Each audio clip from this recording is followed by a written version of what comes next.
I just finished lunch. Whether it was a quick meal of a peanut butter and jelly sandwich or a fancy gourmet experience, Jewish tradition teaches I should thank God for the food I just ate. There is a minimal ancient formula which can be recited, which can be roughly translated as rub-a-dub-dub, thanks for the grub, yay God.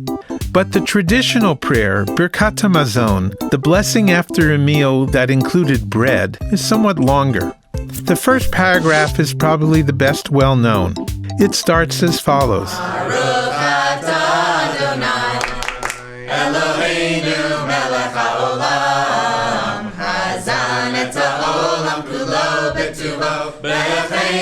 Birkat Hamazon is one example of how our tradition expresses thanks and gratitude. It continues for 4 sections that talk about gratitude for food, the land of Israel, a prayer for a rebuilt Jerusalem, and God's goodness. Jewish tradition seems to be saying that we need more than just these 2 words of thank you to be fully grateful. So let's dive into the first paragraph in some more detail. A number of words repeat. Kol, all, mazon or zan, sustenance and sustain, tov, good. This is our way of saying you just finished your lunch, but you need to see this as your way to thank God for the goodness for all creatures who are fed and sustained by God. But wait a minute, do I really believe that God provides food for all? If I really look carefully, there seems to be a different picture.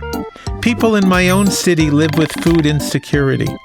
Food is expensive. Not everyone can afford good food, let alone any food. Famines occur. Many are hungry. Am I really supposed to believe God is feeding all?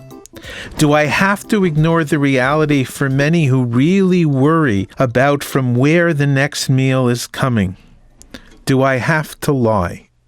I do not think Birkat Hamazon is asking me to lie and describe God's actions in a way that is false.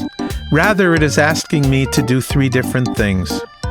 First, it tells me to be grateful to God for the food I have eaten. Say thank you. Second, use my gratitude as a moment to assert in my imagination that God sustains the whole world and all creatures. It does not have to be true now, but it is an aspiration for which to strive. And third, work to make this aspiration a reality. It asks me, what can I do so that others can have adequate food? Prayers like Birkat Hamazon teach that with gratitude comes obligation and responsibility. If I am able to thank God for my lunch, then I need to help ensure others will have lunch so that they too can thank God. And this is only the first paragraph of Birkat Hamazon.